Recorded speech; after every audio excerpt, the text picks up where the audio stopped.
এই পৃথিবীতে নবী রাসূলগণের আগমন ঘটেছিল, উদ্দেশ্য ছিল এই আল্লাহর জমিনে আল্লাহর মানুষের উপরে আল্লাহর বিধান কায়েম করা। এটাই ছিল নবীদের আগমনের উদ্দেশ্য। আর শয়তানের আগমনের উদ্দেশ্য ছিল আল্লাহর বিধানের পরিবর্তে ধর্ম নিরপেক্ষ মতবাদ কায়েম করা। এজন্যে পৃথিবীর কোন নবী কোন রাসূল ধর্ম নিরপেক্ষ ছিলেন না, সবাই ছিলেন ধর্মের পক্ষে।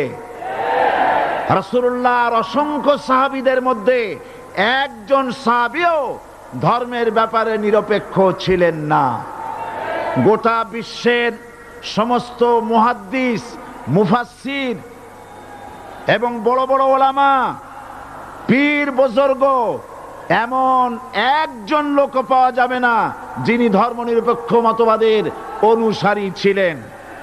তাই ধর্মনিরপেক্ষ মতবাদের অনুসারী হওয়ার অর্থই হচ্ছে পবিত্র কোরআন হাদিসের সরাসরি অমান্য করা এবং আল্লাহ ও তার রাসূলের সাথে বিদ্রোহ ঘোষণা করার শামিল।